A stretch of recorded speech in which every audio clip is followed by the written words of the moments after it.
gente tem que martelar até que essa verdade se estabeleça. Mentiras também se estabelecem pela repetição, não é? Exatamente.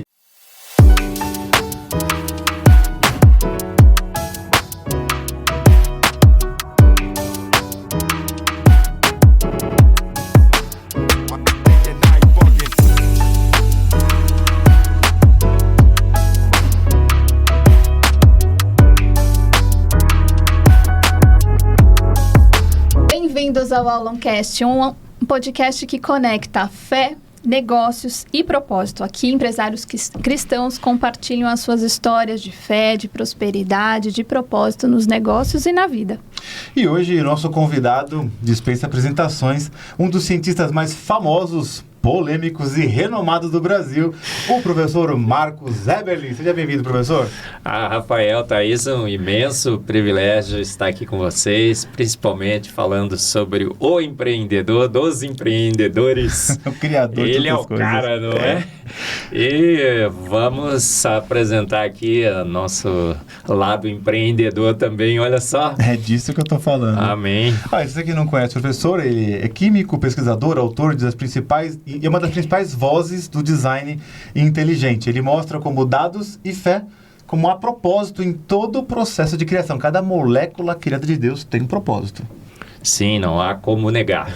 E olha só, o professor que já foi no Flow, já foi no podcast Inteligência Limitada, já enfrentou debates com ateus, filósofos, cientistas do mundo inteiro, falando sobre Big Bang, sobre, entre outras teorias, chega aqui diante de um novo desafio. Falar com dois empreendedores cristãos que acreditam que, desde arrumar um extrato bancário talvez seja um fruto de um evolucionismo, mas uma carteira de investimento bem administrada é um bom design inteligente, né?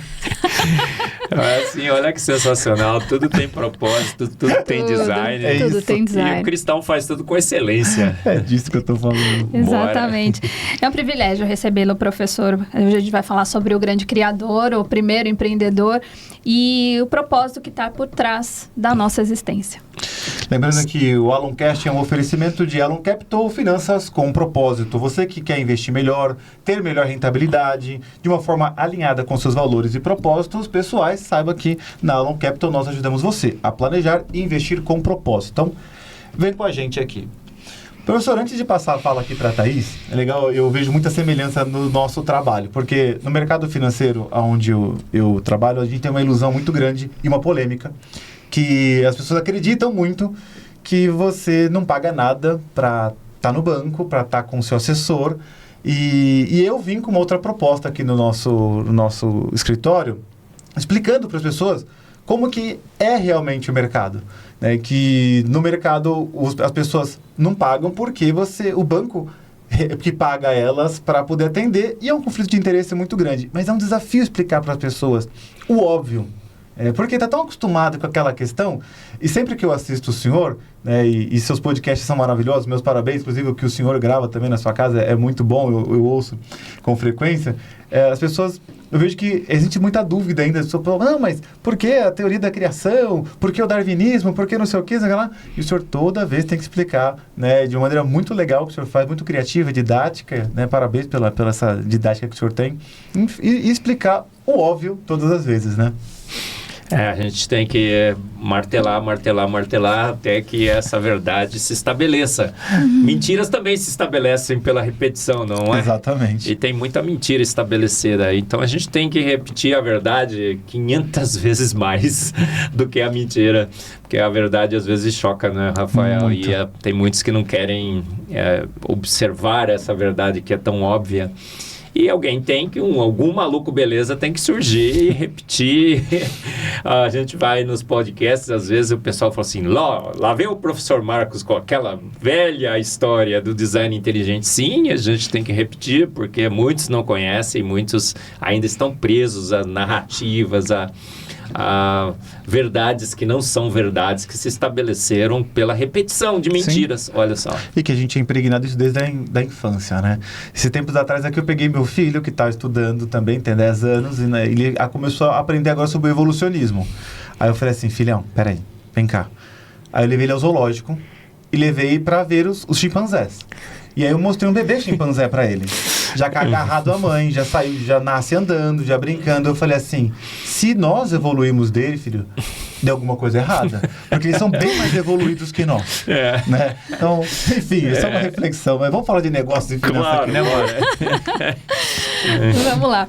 Professor, quando a gente vê lá em Gênesis, né, que Deus foi o primeiro, ele foi o primeiro grande empreendedor. Ele criou, ele organizou, ele delegou tarefas também. E você acredita que empreender também é um ato espiritual? Absolutamente sim, Thaís. A gente vê claramente que fomos feitos à imagem e semelhança desse grande Deus, desse grande empreendedor. E olha só o empreendimento que ele fez a partir do nada. Do nada. Ele chama a existência o tudo. E ele planeja. A gente fica pensando assim, 6 dias da criação, mas eu imagino quanto tempo Deus passou planejando. Cada detalhe da vida, o DNA, todas as células, todos os organismos, toda a complexidade redutível, a antevidência, a inteligência, a informação. Então ele é um grande empreendedor. E ele passou para nós, porque fomos feitos à sua imagem e semelhança, esse espírito empreendedor também. Sim. E para que fizéssemos com excelência. Então, aonde está a parte espiritual? O Espírito de Deus habita em nós. E esse espírito é um espírito empreendedor. Deus estava de boa, não estava? Cercado de anjos. Foi arrumar para a cabeça. É igual todo empresário pensa, né? Assim, meu, todo dia ele pensa assim, sério mesmo que eu fiz isso? O cara estava de boa, não estava? Já cercado de anjos e tal. Eu imagino que o terceiro céu deva ser maravilhoso. Mas ele resolveu empreender. Empreender num novo universo, numa nova terra. Em nós, olha, seres, ele fez seres à sua imagem e semelhança. E os seres, inclusive, com capacidade de questionar o seu empreendimento. Às vezes a gente questiona, né? Fala, poxa vida, Deus, o senhor fez isso aqui errado, o senhor é mau, essas coisas todas. Mas olha só, ele viu no final que o empreendimento dele era muito bom. Cristo veio aqui e empreendeu com 12. E ele começou com 12, a gente estava no carro agora com a Elizabeth, falei, linda, olha aí, vê aí, quantos cristãos hoje no mundo? Gente, é 1/3 da população mundial, são 2,5 bilhões de cristãos ao redor do mundo que seguem a Cristo. O resto, todo mundo conhece a Cristo. Sim. É quase impossível se encontrar alguma pessoa que não conheça a Cristo. Então, a partir de 12, olha o empreendimento que Jesus realizou nessa terra, planejando, escolhendo bem os seus discípulos, traçando rotas, pregar o evangelho a todo mundo, a toda criatura, instruindo, inclusive, os seus discípulos como que eles deveriam fazer. Olha, se não aceitarem, sai da cidade, sacode o pó das suas sandálias. Você colocou na veia da venda, né? Que a rejeição na venda é muito simples. Então, vai tomar não pra caramba, bora. Mete o pé. Se falar não, olha, sacode o poeira e vai pra outra. Olha só, ele é um empreendedor sensacional. E é incrível como fala, a fala que você usou, ele planejou. É tão perfeito. Eu faço faculdade de medicina veterinária por paixão.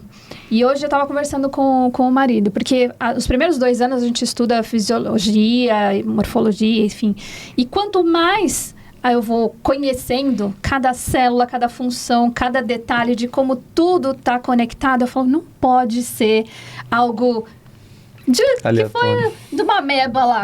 Não foi, assim, não é uma simples coincidência. Quanto mais você estuda a ciência, quanto mais você entende como as coisas funcionam, a gente percebe que não é acaso, não é aleatório. É uma inteligência sublime, né? Sim, perfeita. Totalmente planejada.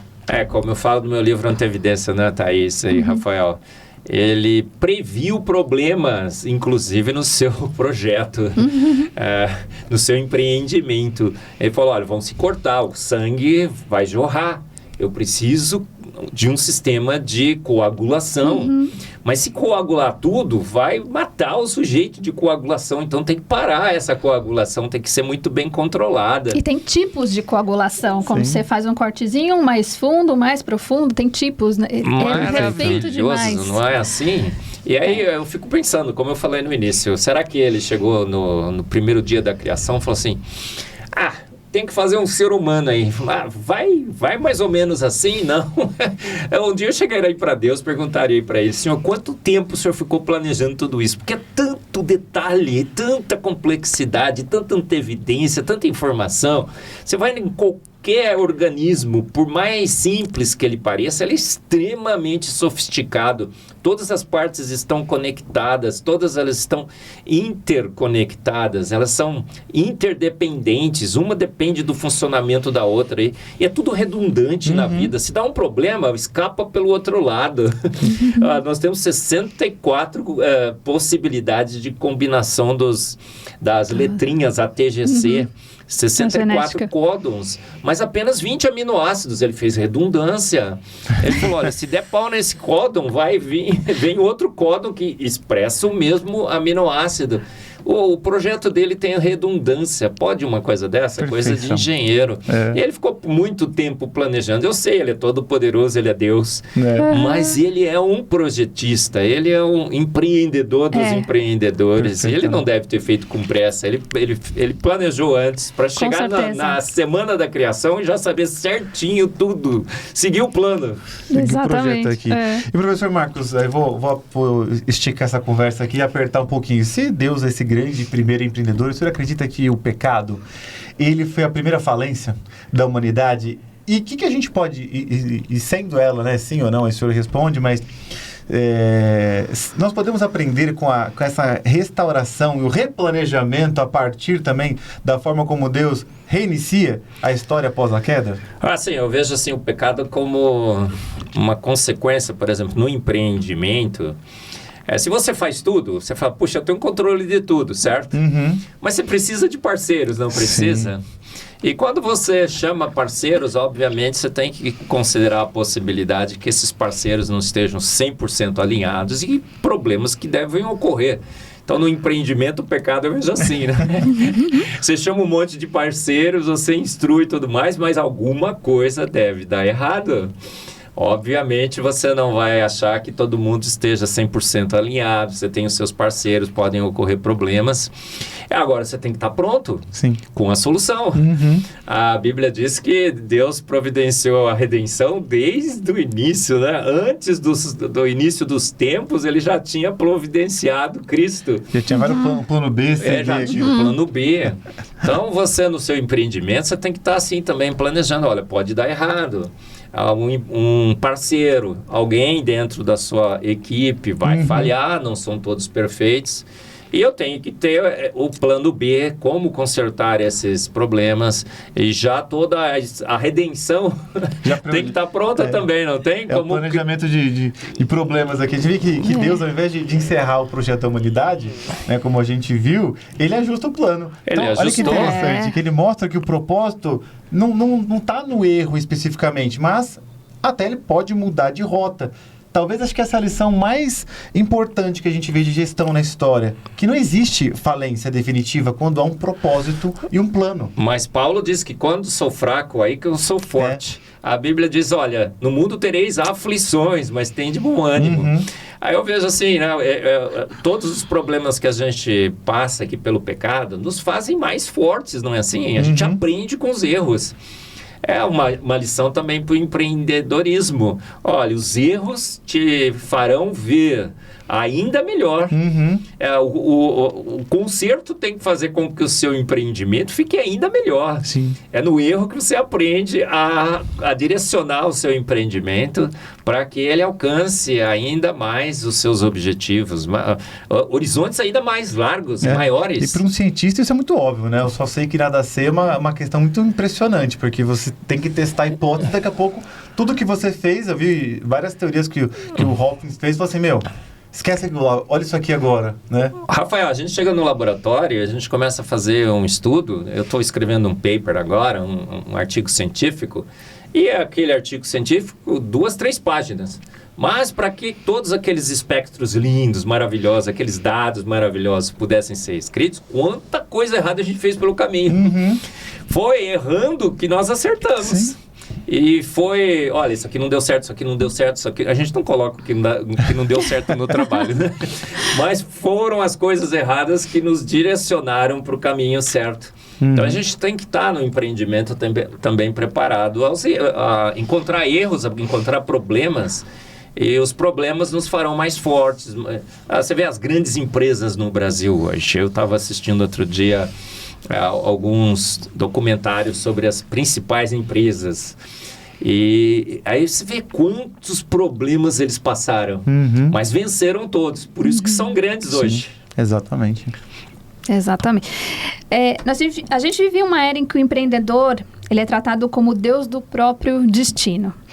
E o senhor, como cientista e homem de fé, acredita que a soberba intelectual tem afastado os líderes da verdadeira fonte da sabedoria? Absolutamente sim, Thaís. Acho que eu sempre digo que não há ser mais soberbo do que o cientista. Você gostaria de tentar colocar um aí para fazer frente ao cientista? Eu não consigo encontrar. Eu vivo no meio científico e a gente percebe claramente que o cientista nem se preocupa muito em ficar rico, certo? Ele quer ter fama, ele quer ganhar os prêmios, ele quer chegar na academia, ele quer chegar num auditório e ser aplaudido no final da sua palestra. A vaidade é o grande prêmio do cientista. Isso. E aí esse problema que a gente vê na academia tem afastado, por exemplo, os acadêmicos da verdade, de fazer a ciência para o louvor e glória do Deus da ciência. Temos feito hoje ciência para o louvor e glória do próprio cientista, do homem. Temos feito ciência dizendo, olha, Deus não pode nem colocar o seu pezinho na porta. O que aconteceu em 1859, quando Darwin escreveu seu livro A Origem das Espécies? Os cientistas estavam meio de bronca com a religião, com a igreja na época, e viram em Darwin uma possibilidade de tirar Deus da ciência. Deus foi colocado de lado. Olha, não pode nem mais colocar o pezinho na porta. Agora não precisamos mais dizer que somos filhos do Altíssimo. A gente é uma ameba evoluída. Olha, o processo.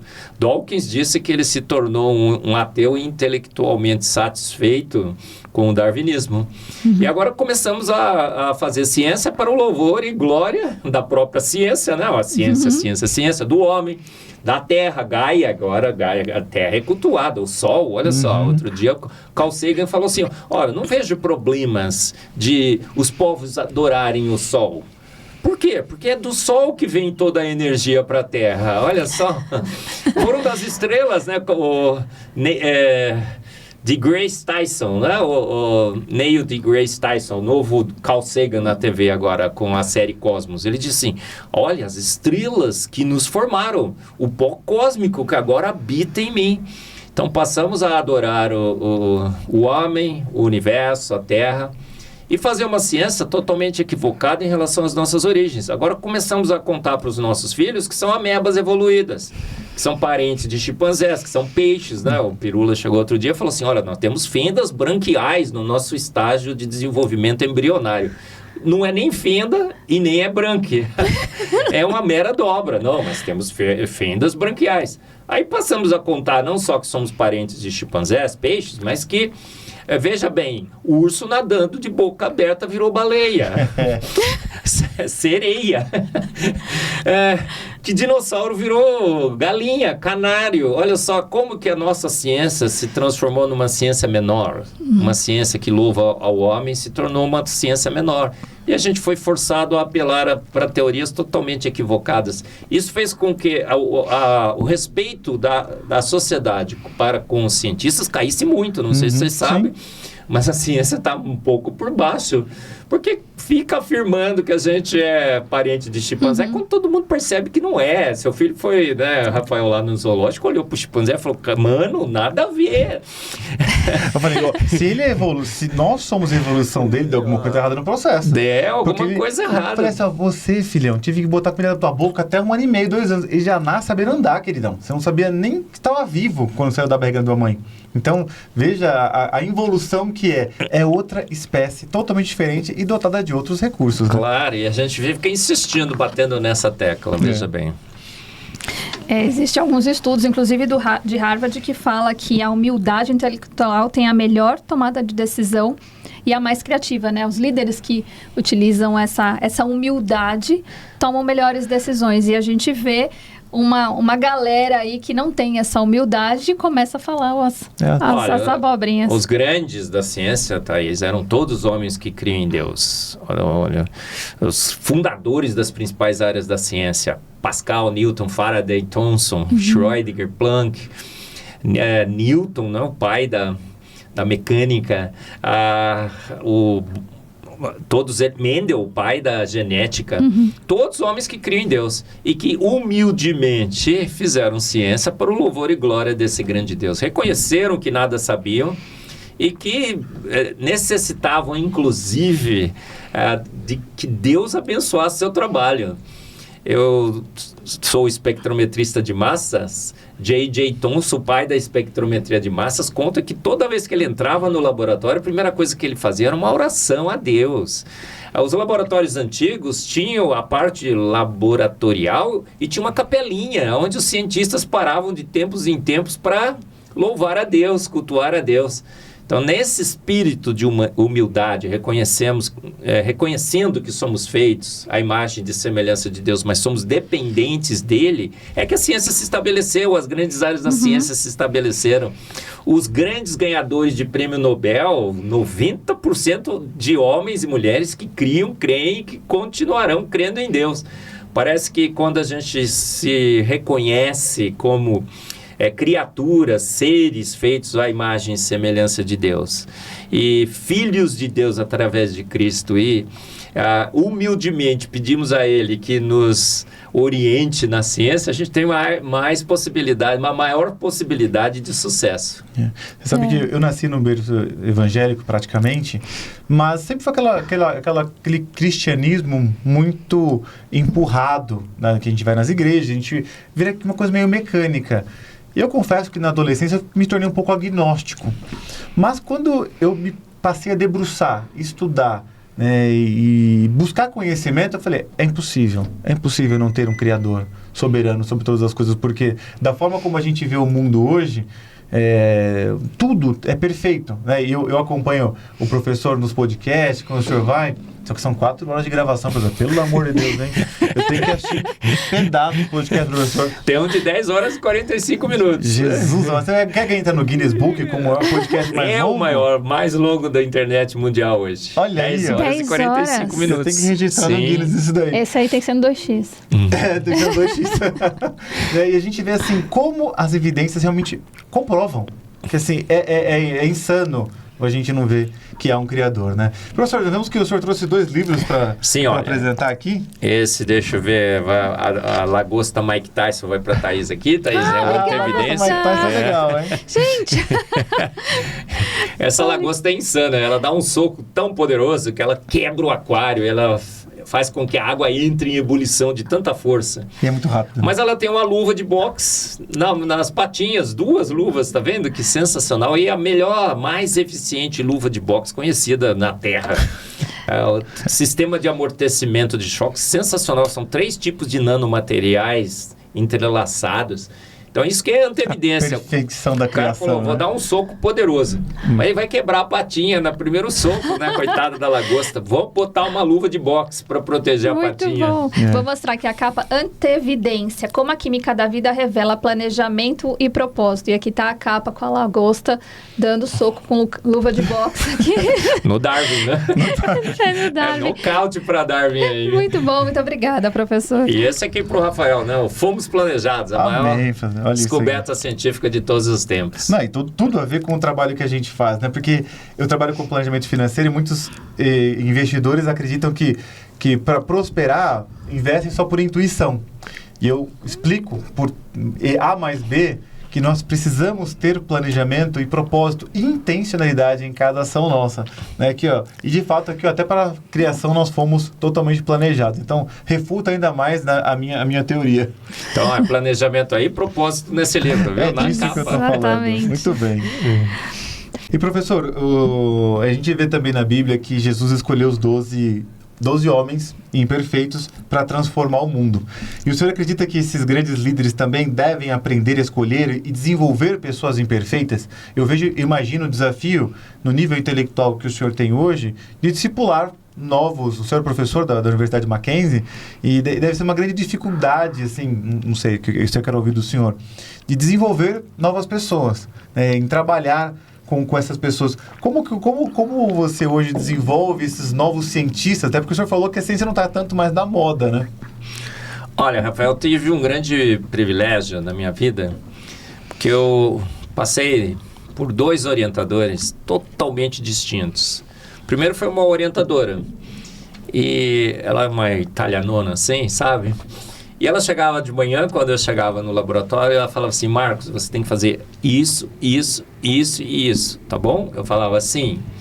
De tempos em tempos, ela vinha no laboratório verificar se eu estava fazendo isso, isso e isso certinho do jeito que ela tinha falado. Às vezes eu mudava um pouco, ela, epa, você mudou?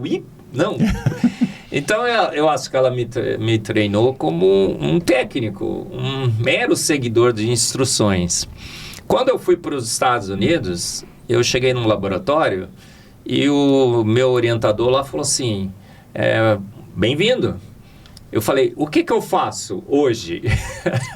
Ele falou assim, tá vendo aquele equipamento ali? O equipamento é maravilhoso.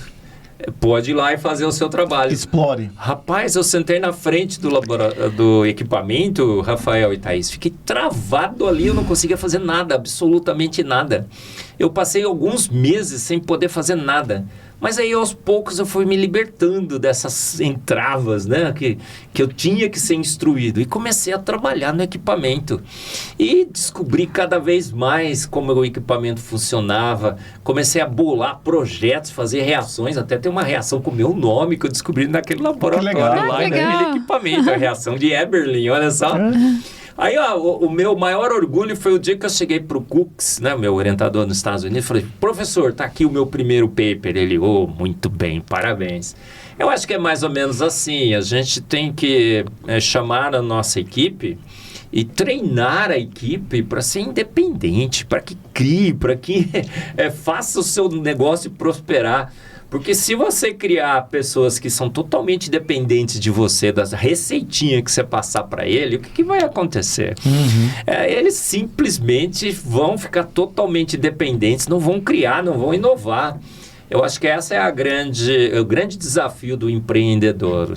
Ele tem que chamar uma equipe, ele tem que treinar essa equipe para ser também, cada um deles, um pequeno empreendedor. Sim. Junto com ele.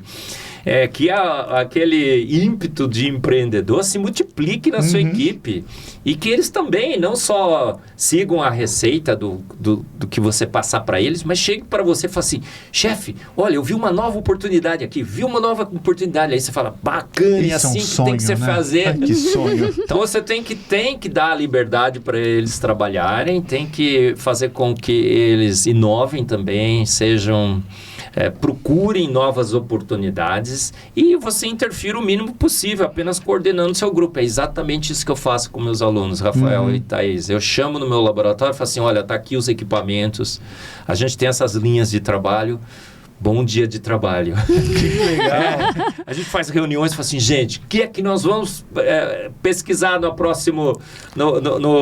próximo mês? Quais são as linhas que a gente tem que seguir nesse laboratório? E o que eu tenho formado? Grandes pesquisadores, grandes líderes, eles estão hoje espalhados ao redor do mundo, não só no Brasil, cada um coordenando um novo laboratório, cada um tendo seus alunos com o mesmo espírito, formando novos cientistas. E novos... de casa, né? Sua filha é a sua idade, né? Minha filha, por exemplo. E todos os meus alunos, daqui alguns dias estarei lá em Goiás, tem o Boniek. Ele tem um projeto agora de 20 milhões de reais junto com a Petrobras, montou um centro de pesquisas em petroleômica. E me chamou para a inauguração, falou, professor, vamos fazer uma homenagem para você aqui, bonito. Olha que legal. Parabéns, não é? A gente tem que, assim, quem que falou assim, eu vejo mais longe porque estou apoiado sobre ombros de gigantes. Eu acho que todo empreendedor tem que ter, com a sua equipe, tem que fazer a mesma atitude. Eu quero que eles... eu chego para meus alunos e falo assim, olha, se vocês não forem mais longe do que eu fui, vocês falharão, com certeza, porque vocês já têm a base aqui. Então chama a sua equipe, motive a sua equipe para que eles sejam pequenos empreendedores junto com você, faça com que o seu negócio cresça. Se um dia um deles sair e montar um outro, ótimo, chama o próximo. É pro reino E por aí de Deus. vai. É para o reino, é para a sociedade, é para a economia do país crescer. É assim que a gente tem que fazer. Brincadeiras à parte, né? Olhando para... Não sei de quem que eu vi, acho que foi do próprio... Foi num podcast, agora não vou faltar com a verdade aqui, não lembro o nome da pessoa. Mas conta uma historinha que Jesus, quando foi assunto ao céu, chegou lá no céu, eu acho que foi o Pondré que falou isso aqui. Aquele filósofo, e falou assim, subiu no céu e Deus encontrando com Jesus, falou assim, sério, filho, 12 pessoas lá, né, meio que incultas assim, pescadores e tal, volta lá, encontra alguém mais qualificadinho.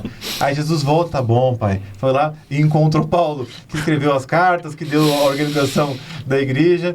E como você mesmo falou no começo do podcast, né?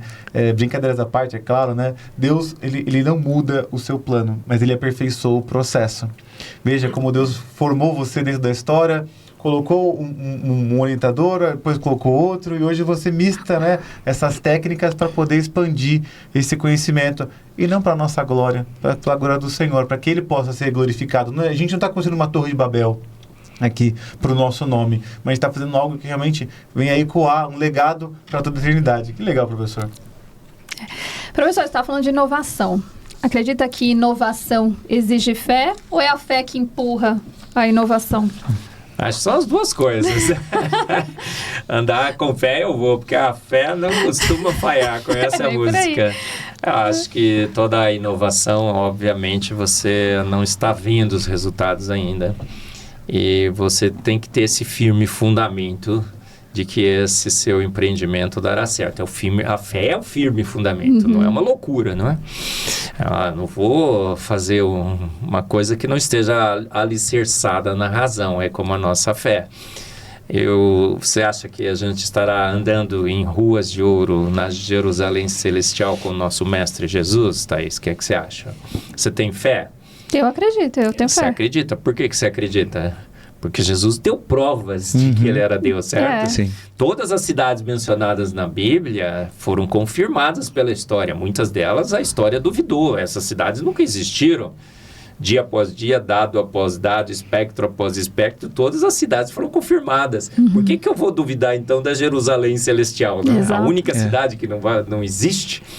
Então, nós temos essa fé alicerçada num firme fundamento, e essa mesma fé precisa ser utilizada quando empreendemos, quando inovamos. Quando eu entro no laboratório, eu vejo os meus equipamentos, eu vejo os meus alunos, tem um novo projeto, aí eu digo assim, puxa vida, esses equipamentos são fantásticos, eu conheço, meus alunos são geniais, estou treinando aqui grandes cientistas. Vamos pegar esse projeto, vamos levar, vai dar certo. É uma fé, obviamente, eu não estou vendo aquele projeto dando certo. Sim. Mas o firme fundamento, o equipamento é bom, os alunos são bons, a gente já fez tanta coisa boa, vamos fazer mais uma. É por isso que a gente chegou em 1.270 artigos publicados. Nossa, eu estava vendo esse número, isso é um absurdo, gente. Está em 1.270, o que eu escutei do podcast estava em 1.100, já aumentou. 1.270. E aí eu cheguei num podcast outro dia, o cara falou assim, é impossível você ter publicado tudo isso, professor. Eu falei, é impossível mesmo, eu também acho que é impossível. Mas tá lá. Como que um cara tão limitado como eu digo assim, eu sou apenas um rapaz latino-americano, sem parentes importantes, sem dinheiro no banco, vindo da zona de transição, porque Campinas não é interior do estado de São Paulo, viu, gente? É zona de transição. Poxa, mas chega a 1.270. É tão improvável que o pessoal até duvida que isso é realmente verdade. É impossível, professor. Olha, o senhor teria que publicar 30 artigos por mês. Eu falei, foi isso mesmo que aconteceu. Olha só, é com fé. É a fé que a gente aprende na escola bíblica dominical. E a fé move montanhas. E a fé na ciência consegue publicar 1.270 artigos. Olha aí. Exatamente. E colocar a mão na massa, né? Já que existe uma pesquisa que fala que a chance de inovar aumenta 55% quando se tem fé na inovação, naquilo, né? Vamos lá, vamos fazer que vai dar certo. Quando você acredita que o seu produto é bom, não é? Primeiro ponto, você só consegue vender aquilo que você acredita. E aquela coisa de se colocar o pezinho e Deus colocar o chão. Eu costumo dizer para os meus mentorados, você acha que vai dar certo ou não vai dar certo? Primeiro ponto, só vai dar certo se você acreditar. A gente não vê nenhum atleta olímpico, por mais que ele se prepare, ele fala assim, acho que eu não vou conseguir. Ele acha que sim, que ele vai conseguir. Ele tem fé, ele acredita no processo que ele teve para se preparar. E você não vê um ganhador da Olimpíada falando assim, eu achei que eu não ia ganhar, não. Eles acham, eles têm fé que eles vão ganhar. Thaís, 90% dos ganhadores de prêmio Nobel, homens e mulheres que criam em Deus, que creem que continuarão crendo.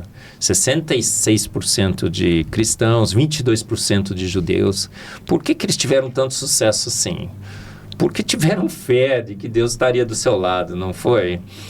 Porque usaram as mesmas estratégias de Cristo. Olha, eu tenho que me juntar num grupo aqui, grupo de 12, por mais incapazes que eles possam parecer, mas treinarei essa turma aqui para serem realmente grandes homens. O que depois que Jesus sobe aos céus, o que esses 12 homens se transformam em grandes evangelistas, missionários, pregadores, não é? Quando desce o Espírito Santo, então, não é Pedro que começa a falar, todos eles falando...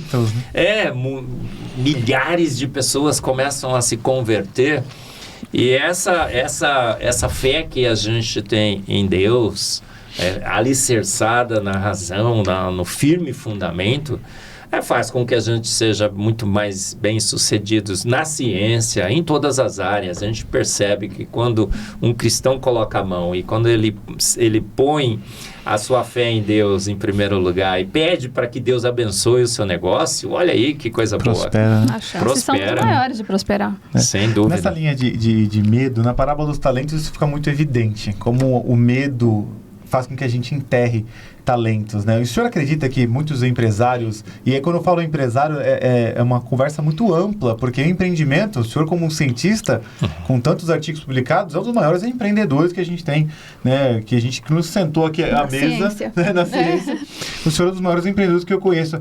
E muitos têm enterrado o seu talento, essa visão que muitas vezes Deus dá para trazer solução para um mundo, para situações desafiadoras. Como você acredita que a fé, de fato, é esse antídoto? E, além disso, o que mais falta para as pessoas poderem dar esse passo de poder construir projetos tão... até contra a cultura, como o senhor faz totalmente, né? Que é muito... Falar de darwinismo é muito simples. Quero ver... pregar e insistir, falar assim, gente, vem aqui, tem uma evidência que isso aqui é errado, isso aqui não é o certo. Como é que o senhor faz isso? Olha, eu vou dar um exemplo na minha área, na ciência, né, Rafael, que é onde eu milito. Veja só, às vezes eu vejo colegas meus com trabalhos maravilhosos. Ele tem ali dados para publicar 3, 4, 5 artigos já. Mas ele tem um medo, ele tem um temor de publicar. Ele fala, rapaz, eu acho que eu não investiguei todas as possibilidades ainda. Aí ele pega e começa a investigar mais uma possibilidade. E aí ele vê mais uma variável aqui, outra variável ali. E passa 1 ano, 2 anos, 3 anos, entra um aluno, sai um aluno. E ele não publica o artigo. Eu vejo por que não. Ele tem medo de que talvez os dados não sejam suficientes ainda. Talvez que se ele publicar o artigo, o referir vai ser... vai olhar, olha, está faltando isso, vai ser muito crítico, o seu artigo vai ser rejeitado. Já pensou meu artigo rejeitado? Então eu tenho que continuar insistindo nos dados e acaba não publicando. Muitos e muitos artigos são perdidos, talentos são enterrados. Você vê Olha por causa só, do medo. O medo da relutância de você avançar. Acho que o cristão não é assim não, sabe? Eu não sou, pelo menos. Eu acho que Deus nos dá essa confiança. Tem que dar essa ousadia que Deus nos dá, porque somos filhos do Altíssimo, somos feitos à imagem e semelhança de um grande Deus. Deus construiu um universo imenso. Olha aí, são 600 sextilhões de estrelas, 20 trilhões de galáxias, construiu uma vida magnífica e tudo mais, com a capacidade que Deus tem. Agora, somos feitos à sua imagem e semelhança. Sim. Portanto, temos também essa capacidade, então a gente fica um pouco menos temeroso. E o medo de errar faz com que a gente enterre esses talentos. Na ciência e também no empreendimento, eu vejo que as pessoas têm medo, muitas vezes, porque até tem medo de julgamento, tem medo de exposição, né? E assim, gente, errar é tão normal, Faz parte de assumir o erro, falar assim, vamos recomeçar aqui. É só essa hipótese, já vimos que não dá certo. Então, bora fazer uma outra, professor? Tantos grandes empreendedores, né, Rafael? A gente vê a história, às vezes eu fico procurando as histórias. O cara fez o primeiro, quebrou a cara, o segundo quebrou a cara, o terceiro quebrou a cara, no quarto, quinto projeto, pum! Aí foi um grande sucesso. Por quê? Porque ele aprendeu com os erros. A gente tem que também ter... Não pode ter medo de falhar. Tem que ter essa humildade. Deus está nos guiando. Deus... não faltará o pão para o justo. Não é assim? Sim. Mesmo quando o nosso projeto não der certo, Deus vai estar com a gente. E vamos em frente. Acho que essa é uma grande vantagem do cristão. Ele sabe que Deus está do seu lado. E quando dá errado, Deus também está usando aquele erro para que ele aprenda mais, para que ele se prepare mais. E que o sucesso vem, porque Deus está do nosso lado. Com certeza. Deus não desampara os seus. Olha, 90% de ganhadores de prêmio Nobel, eu digo que Deus deu dízimo para os ateus. Olha só. Foi inversa a conversa, A Bíblia fala que Deus faz chover sobre justos e injustos. Obviamente, ele faz chover sobre justos e injustos. Alguém vai falar assim, poxa, mas tem grandes empreendedores que são ateus, que não creem em Deus nem nada. Claro, Deus faz chover sobre justos e injustos, mas chove muito mais sobre justos, gente. Com certeza. Na ciência, 90%, 10% só para os ateus.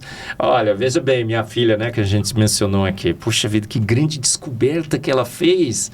Hoje é uma das cientistas mais respeitadas, de maior prestígio nos Estados Unidos, uma brasileira, olha só. Que legal. Deus escolhe os seus. Ele acho que na hora de ter uma grande descoberta, você que vai fazer essa descoberta. Na hora de ter um grande empreendimento, falou, tá faltando isso na sociedade. Tá, vamos criar aqui uma nova plataforma de vendas. Tá precisando isso. Vai lá, garota, é tua vez. Não é? Porque empreender justamente é isso, você trazer, né, algo, claro que o barato é só de Deus, ele é o grande, né, ele é o grande criador. E a gente olha na sociedade e tem dores, e tem lacunas, e tem necessidades. Então, o empreendedor é esse inconformado que fala, poderia fazer isso aqui talvez diferente, ou melhor, ou isso aqui não existe, e cria isso. Né? Isso é divino. Tá bom, né? Tá bom, mas Deus falou que no final que estava muito bom. Muito bom. Então, tá bom, mas eu vou fazer que fique muito bom, como Deus fez toda essa obra. Você vê que aqui no reino, quem não arrisca por medo de falhar ou perder, não está cumprindo o seu propósito. Então, a gente como usa... na parábola dos talentos. Exatamente. A gente usa muito esse termo em casa, né? Coloca o pé e Deus vai dando o chão. Então, mete o pé. Vambora, gente. Você que tá com medo de empreender, vamos começar. E que Deus ajuda quem tá no corre. Se a pessoa chegasse naquela parábola dos talentos e falasse, senhor, eu peguei esse dinheiro aqui, esse que o senhor me deu, eu investi, eu fiz isso assim, mas eu quebrei a cara, eu perdi o dinheiro. O que Deus falaria? O que Jesus falaria? Meu servo bom e fiel. É isso aí, cara. Pelo menos você tentou, cara. Agora enterrar... Não, e agora, essa parábola... cara que enterrou ali, meu... O professor, sabe que quando eu falo dessa parábola, eu uso em quase todas as minhas palestras que eu dou. E eu encho o peito, porque eu falo assim, olha, gente, essa parábola valida meu trabalho. Porque Jesus fala, deveria ter dado aos banqueiros o dinheiro. Eu falei, pronto, gente, tá aí, ó. Quem não sabe o que fazer com o dinheiro, manda pra cá que eu vou investir pra vocês. Meu trabalho tá validado, ele é bíblico. Então, por favor, não falem mal. Se você perdeu, alguém ganhou, não foi? Pelo menos alguém ganhou. Olha vamos fazer dinheiro, né, amor? Exato. Professor, você construiu uma carreira brilhante, um legado acadêmico. E como é que você entende a diferença entre acumular conhecimento e multiplicar sabedoria? Olha, Thaís, muitos na academia acumulam conhecimento. Você vê, ele pega e coloca os seus alunos para trabalhar para ele, pega os resultados, escreve os artigos, e os alunos são ali, estão executando trabalhos que ele, inclusive, são direciona. Recursos humanos que a gente fala. Recursos humanos, mas são recursos. Ele, na realidade, está usando os seus alunos como técnicos, infelizmente, como minha primeira orientadora fez. Não acho que foi mal intencionada, mas foi assim. Eu nem vi o artigo sendo publicado. Quando eu vi, já estava publicado. E vai acumulando conhecimentos, vai acumulando conhecimento e não vai distribuindo. Seus alunos não se beneficiam daquele conhecimento como eles poderiam se beneficiar. E ele vai ganhando prestígio, ele vai subindo na carreira, vai para a academia brasileira, é um grande cientista. Mas tem uma passagem na Bíblia que diz assim: louco, essa noite te pedirão a tua alma e tudo o que tens, para quem será? Para quem será? Aí ele morre e tudo aquele conhecimento ficou. O que eu tenho feito na minha vida? Eu tenho tentado distribuir ao máximo esse conhecimento entre os meus alunos. Tenho tentado formar líderes, tenho tentado formar uma nova geração de espectrometristas de massas no Brasil. Explica pra gente o que é esse negócio que a gente botou na internet para entender, né, amor? A gente não entendeu muito bem. De o massa. química não é nosso forte também. Espectrometria de massas, Rafael e Thaís, é assim. Olha, suponha que você tem um pozinho branco aqui em cima da mesa. Tá vendo esse pozinho branco ali? Aí você vai me perguntar aqui, né, gente? Esse pozinho branco é o quê? Aí alguém pode dizer assim: puxa, aspirina. Pode ser aspirina, não pode? Pode ser talco. Mas pode ser aquela molécula que tá todo mundo pensando no pozinho branco, certo? É uma droga de abuso. E aí, como é que eu vou saber? Como é que eu saberei o que é que tem nesse pozinho branco? Chama o espectrometrista de massas. Chama a espectrometria de massas. O que eu vou fazer? Sou um espectrometrista de massas. Eu vou pegar uma molécula daquele pozinho branco. Uma molécula, tá vendo a molécula aqui? Tá vendo nada? Nada. Muito pequenininha, não dá pra enxergar, gente. E vou colocar dentro do meu espectrômetro de massas. E o espectrômetro de massas mede a massa dessa molécula. Por isso que é espectrometria de massas. É um equipamento que mede metria, tira um espectro de massas. Eu jogo lá dentro, ionizo aquela molécula para ter uma carga, para poder ter controle, e passo por um analisador.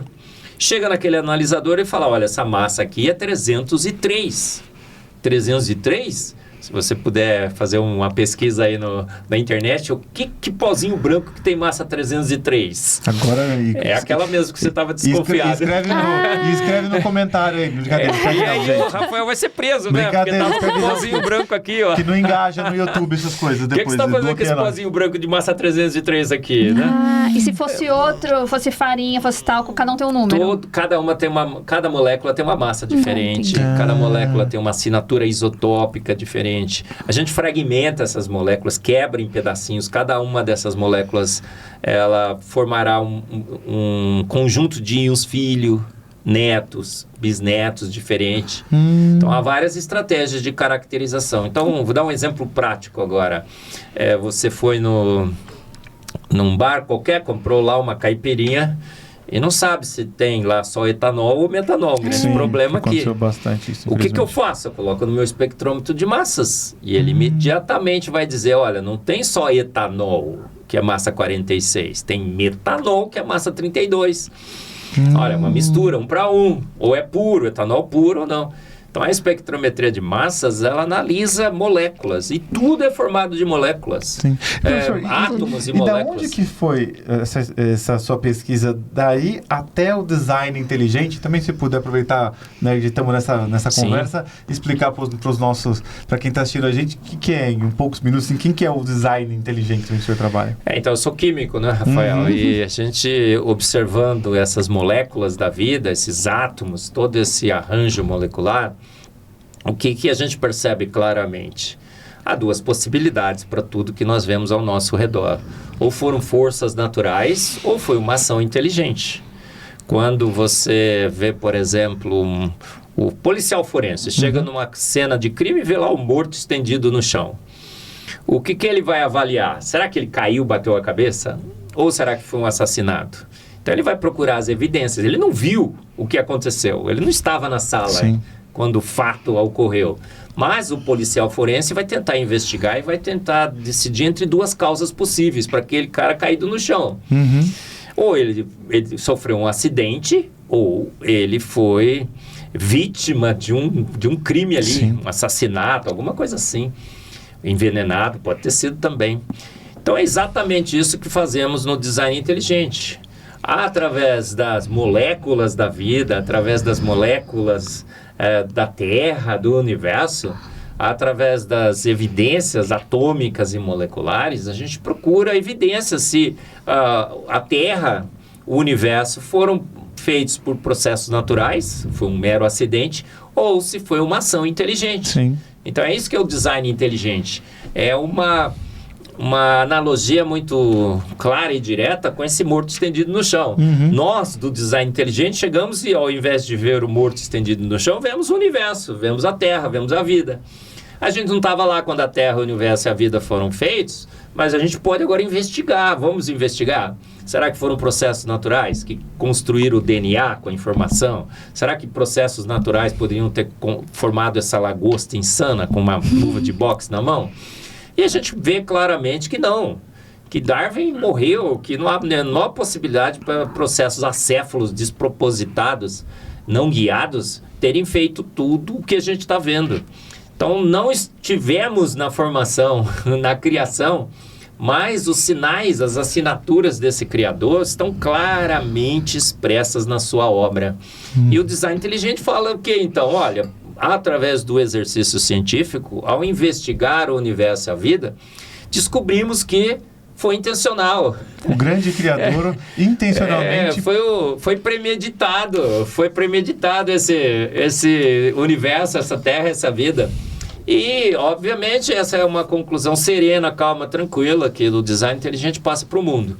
Mas tocamos, infelizmente, numa questão com profundas implicações filosóficas e teológicas. Sim. Se foi um ser inteligente, pode ter sido o Deus da Bíblia. Se foi o Deus da Bíblia, pode ser que os pastores estavam sempre certos e os cientistas estavam errados. Aqueles cientistas orgulhosos, né? Sim. A soberba e tudo mais. Olha só, já pensou que o pastor está certo e o cientista está errado? A professoria da IBD está certa e o cientista está errado? Então há um grande desconforto hoje na academia. Por quê? Porque os pastores estavam certos. As professorinhas da IBD estavam certas. E os grandes cientistas, os eruditos desse mundo, estavam errados, porque estavam falando que a gente era parente de chimpanzé, ameba evoluída.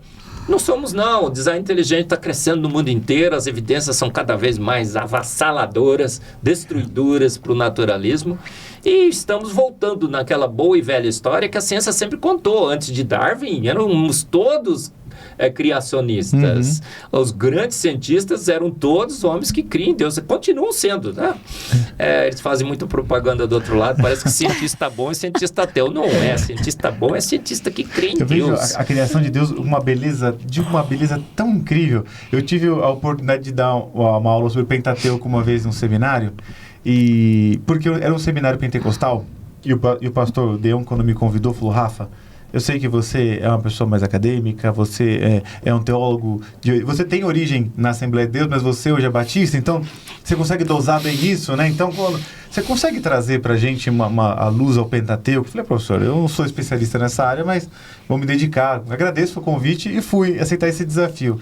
Conforme você começa a estudar a criação de Deus, você vê uma lógica tão perfeita. Porque como que Moisés, por mais bem intencionado e culto como ele era de fato, príncipe, né, como Moisés ele era, mas assim, é uma criação tão lógica que o Gênesis relata pra gente, que é só esse grande criador de fato que poderia fazer as coisas nesta ordem tão intencional, que não dá para ter uma coisa se não tivesse uma outra coisa antes.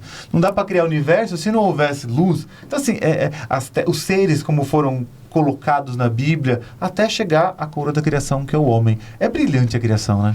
Sensacional. E ele estabeleceu também, Rafael, leis nesse universo que ele criou. E a Bíblia diz que os atributos invisíveis de Deus, seu eterno poder, sua divindade, seriam vistos claramente na criação, nas leis de Deus. E ontem eu fiz um podcast junto com o Nicolas, né? Agora são os Eberlins que estão fazendo esse podcast.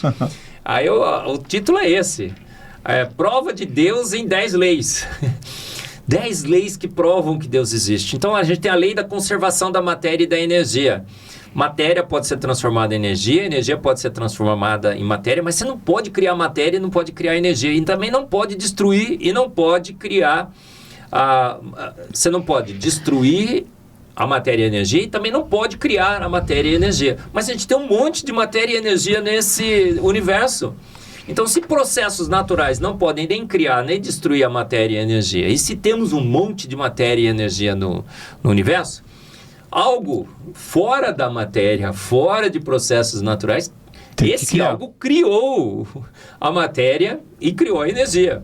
E essa criação da matéria e energia se vê claramente em Gênesis. No princípio criou Deus os céus e a terra.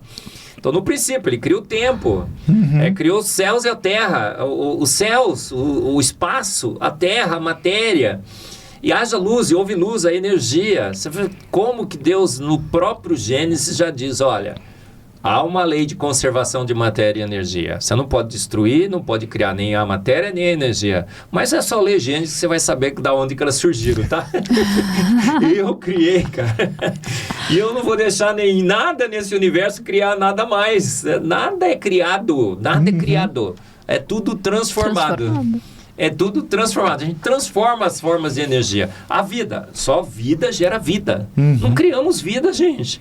Então, a gente só consegue criar vida se a gente tiver vida. Se tiver uma célula, ela se divide em duas, tudo bem.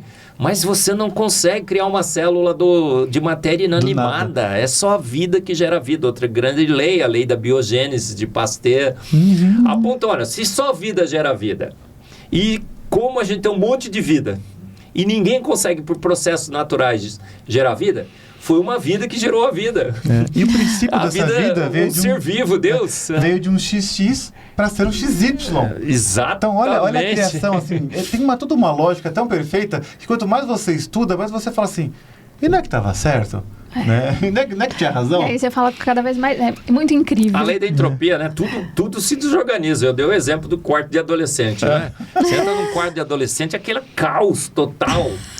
Aí eu tava falando pro Nicolas, como é que você consegue organizar isso? Quando a sua mãe te instrui, não é? Mãe Ela grita. fala, qual é o arranjo ordenado? Olha, filho, coloca as calças naquele cabide, as camisas naquela gaveta, o sapato naquele lugar, dobra o seu colchão direito, o seu lençol direitinho em cima do colchão, põe o travesseiro naquele lugar. E essa meia tá fedendo. Põe pra lavar, moleque. E aí você vai lá com o trabalho, você trabalha contra a entropia do quarto. O quarto estava com o máximo de entropia. Você vai lá com trabalho, com uma mente inteligente. E sabendo qual é o sistema organizado, você organiza. Há uma quantidade imensa de ordem no universo. Essa ordem veio através de instruções para que a ordem pudesse ser estabelecida e por trabalho de uma mente inteligente.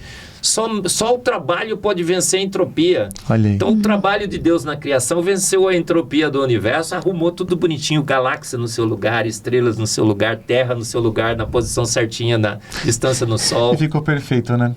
Professor, e desse mundo maravilhoso, falando agora mais de filosofia, a gente vê que até a verdade agora ela é relativa. Como um cristão pode manter-se firme e próspero, sem se contaminar com essa cultura do relativismo, ou de simplesmente, já falaram isso aqui, vamos ficar aqui porque isso aqui dá mais ibope, assim, né? Não vamos ser contra a cultura como o senhor hoje atua, né? Eu tenho um amigo na academia que escreveu um livro assim, não há esperança para a sociedade se não for a ciência. Olha, ciência, ciência, ciência. A verdade está na ciência. A ciência é nosso guia. Gente, maldito o homem que confia no homem. Com certeza. E na ciência como uma verdade absoluta. A ciência é magnífica. Sim. Ela tem trazido grandes avanços para a sociedade, grandes avanços para a sociedade, novas tecnologias e tudo mais. Mas maldito o homem que vai colocar na ciência a esperança de ter ali a sua referência de verdade absoluta. Olha, a ciência falava que não era para comer ovo. Olha, gente, pode comer ovo, senão vai dar colesterol. Olha, só um monte de gente que não comeu ovo por causa disso. Veja só, dessa indicação da ciência. Hoje nós sabemos que o ovo é o melhor alimento do mundo. Mas pode ser que daqui a alguns anos se descubra um problema no ovo mesmo. Veja só. Olha, a ciência falou que era melhor margarina era muito bom, porque essa evolução é boa, manteiga era ruim. Olha, essa teoria da evolução é boa, né, professor? O cigarro era bom. Nossa, o cigarro era bom. Então, veja bem, as verdades científicas são verdades provisórias que muito provavelmente estarão refutadas daqui a alguns anos, gente. Agora, qual é a única, então, fonte de verdade absoluta na Terra? Aonde que nós vamos colocar a nossa esperança? Na palavra de Deus, gente. A Bíblia diz que toda a Escritura foi inspirada por Deus. Deus que escreveu a sua palavra. E toda a escritura é útil para o ensino, para a demonstração, na verdade, para o empreendedorismo, né? Aprenda lá como Deus empreendeu, como Jesus empreendeu nos seus discípulos, como ele escolheu os 12, como ele transformou esses 12 em grandes empreendedores, não foi? Você vê que a gente tem mais de 3 mil nomes citados na Bíblia. Dos 3 mil, 400 pelo menos tem alguma biografia, pequena ou grande. Em todos eles são mentores poderosos para nos nortear na vida e nos negócios. Então, a única referência de verdade absoluta é a palavra de Deus. Então, a gente tem que ter todo o respeito pela palavra. Sim. Agora, estão dizendo que a palavra de Deus é poética, é alegórica. E veja só, a gente não pode confiar em Gênesis. Gênesis é um relato técnico, sóbrio, consistente, coerente da criação. Então, de Gênesis 1:1 a Apocalipse 22:21, não é? 22:21, tudo ali é verdade, gente. A nossa referência de verdade absoluta. A gente tem que voltar à palavra de Deus. Sim. E perceber que ali você encontra a verdade absoluta. Por isso que eu digo, o Rafael e Thaís, se tem uma nova teoria científica, você faz o que com essa nova teoria científica? Corre na palavra de Deus. Se essa teoria científica confrontar uma verdade da palavra de Deus, saiba que a teoria científica está errada. Ai, Marcos, mas você é um herege. Não, cara. Você vai confiar na palavra e vai contra uma teoria. Sabe por quê? Porque a nossa experiência contínua, repetida, ao longo de séculos e séculos, essa experiência tem mostrado que toda vez que uma teoria confrontou a Bíblia, a teoria estava errada e a Bíblia estava certa. A geração espontânea foi nosso grande paradigma sobre a vida, a formação da vida, a criação da vida na Terra, né, Thaís? Os professores faziam até experimento, coloca lá uns trapinhos, um pouquinho de resto de comida num cantinho da sala, que surgiram ratos. Tem o da mosca também. Da mosca. Que é da mosquinha. Vai no pântano, que está surgindo sapo, girino lá, veja só, cobras. E esse foi o grande paradigma. Você olha na palavra de Deus, não, Deus fez todas as coisas, prontos. Olha, então está errada essa teoria. Aí vem Darwin e diz o seguinte, não é que está formando naquele cantinho. Formou há milhões e milhões de anos atrás, naquela sopa ácida escaldante venenosa. Eu digo que a evolução é a versão 2.0 da geração espontânea, viu, gente? Você está acreditando na versão 2.0. A gente só deslocou o tempo. Não é agora, não é mais no aqui e agora. Aconteceu há bilhões de anos atrás. Mas a palavra de Deus diz que façamos o homem a nossa imagem e semelhança. Tem cristão que é evolucionista, né, gente? Mas a Bíblia diz, Jesus diz, não tendes lido em Gênesis que desde o princípio eu os fiz homem e mulher? Então você sabe que a evolução está totalmente errada. Tem cristão que é big bangista. Olha só, crê no Big Bang. mas Gênesis 1 diz, no princípio criou Deus os céus e a terra. E terraplanista, professor? Eu tenho um amigo meu que é terraplanista. Isaías, aí vai dar 10 horas de podcast. Eu tenho um amigo meu que é cristão. Não, a terra é plana. Aí eu falei assim, olha, eu não fui pro espaço. O que eu sei de estudo que é redonda. Isaías diz assim, que Deus está assentado sobre o globo. A palavra kron, em hebraico, tem muitas palavras análogas em outros países, em outras línguas, países nórdicos, escandinavos. Você vê a palavra derivada do hebraico, é bola. A terra é uma bola que rebola lá no céu. Conhece a musiquinha? Antes de soltarmos os satélites, nós já sabíamos que a terra era redonda, né? Elizabeth cantava com as crianças, né? A terra é uma bola que rebola lá no céu. Olha aquela bola. Legal. Que bonitinha. E, gente, é óbvio, tem gente que não está lendo a Bíblia direito, tem gente que não está lendo a ciência direito. Infelizmente, hoje em dia acontece isso. Não tem um conflito entre os dois se complementam, né? A ciência prova a Bíblia e a Bíblia traz as teses que a gente pode pesquisar acerca do universo, acerca de toda a vida, né? Exatamente. Olha, amor, que beleza, hein? Maravilha, né? Hoje nós descobrimos mais aqui sobre o nosso grande empreendedor, né, amor? Exatamente. Professor, vou fazer uma última pergunta aqui, porque a gente já está indo para o encerramento. Qual conselho o senhor daria para o empreendedor que quer unir fé e ciência na condução dos negócios? Olha, em primeiro lugar, dobre seu joelho, peça a orientação de Deus, reconheça humildemente que você é limitado. Mas, em segundo lugar, saiba que você é filho do Altíssimo. Você é a imagem e semelhança de um grande Deus. Deus te fez a sua imagem e semelhança. Você tem uma mente que bate todos os computadores ligados em rede nesse planeta. E saiba que Deus está contigo. Se você quebrar a cara no primeiro, é que Deus está querendo que você aprenda com o seu erro. Olha, seja realmente extremamente otimista, porque você tem um grande Deus, o Criador de todas as coisas do seu lado. Ele vai guiar os seus passos, vai abrir as portas e fará com que o sucesso chegue na hora certa. Às vezes você está muito ansioso, né? A Bíblia diz assim, para Deus, 1000 anos um dia 1000 anos. Não tem nada a ver com a criação, viu, gente? Está dizendo que Deus não é tão apressadinho como a gente, né? Deus faz as coisas acontecerem no tempo correto, no tempo certo. Então, andar com fé é bom, a fé não costuma falhar. É boa. Mas a fé é em Deus, no Deus Todo-Poderoso, o Deus que guia os seus, o Deus que privilegia os seus. Olha na ciência, 90% dos ganhadores de prêmio Nobel, homens e mulheres que criam em Deus, que fazem ciência para o louvor e glória desse grande Deus. Amém. Então, se você empreender para o louvor e glória desse grande Deus estará com você. Faça com que esse negócio não só dê lucros para você, mas que dê lucros para toda a sua equipe. Forme empreendedores também junto contigo. Não são servidores. Não olhe os seus parceiros como servidores do seu negócio. Você vai crescer e vai enriquecer com o trabalho deles. Não, faça-os também parceiros seus. Estabeleça uma estratégia para que eles sejam seus parceiros, para que eles cresçam também. Aí um dia, se eles quiserem empreender também, você fala, garoto, vai firme. Vou até investir no seu negócio. Põe outro negócio, põe outro aqui, não tem problema não. Vamos fazer uma parceria. Olha só, não é? E assim, olha, você colocando Deus em primeiro lugar no seu empreendimento, não tem como falhar, não tem como falhar. Amor, glória a Deus. Mesmo quando falhar, vai ser para aprender e acertar da próxima. Tem um propósito, né? Claro. E já tem um plano também aqui. Veja só, que aula maravilhosa, professor. Muito obrigado. Vimos que empreender é imitar o nosso Criador. É criar como Ele criou. E cada um de nós recebemos dons que Deus nos deu, não para construir Torre de Babel, mas como o senhor mesmo falou, para edificar o reino de Deus, estabelecê-lo aqui na terra, né, amor?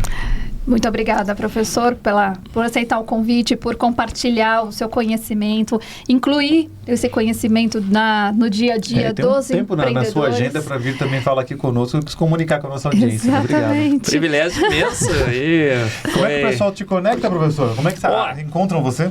Eu tenho, como empreendedor que sou, eu tenho um empreendimento agora. O meu empreendimento maior é ser o canal do YouTube com o maior número de inscritos. Olha. Então eu só quero bater o MrBeast, viu, gente? Disso. Porque sabe o que eu tava vendo, professor? Eu cresci, professor, assistindo Bikman. Bikman? Eu adorava. O de Bikman, maravilhoso. O Eberly é o Bikman cristão, cara. Sabe que eu fui no show dele, ele veio aqui no Brasil e ele me chamou no palco para fazer um dos experimentos. Então, assim, eu só tenho esse objetivo, porque cristão tem que ter sonhos gigantes. É isso. Sonhos gigantes, gente, não tem miséria para cristão. Cristão não tem miséria, gente, tem que ser sonhos gigantes. Então, meu sonho gigante é bater o MrBeast, número de inscritos no meu canal. Para bater o MrBeast, eu primeiro preciso bater o Sacane, tá bom? Sim. Então, gente, se inscreva lá no meu canal, @EberlinMarcos no YouTube, @MarcosEberlin no Instagram, tem no TikTok também. Vem com a gente está postando um monte de vídeos, fazendo podcast, tem uma equipe de marketing agora. Bom, né, professor? Conteúdo que agrega, que faz a gente crescer, refletir. Não é aquele conteúdo ruim, né? Enfim.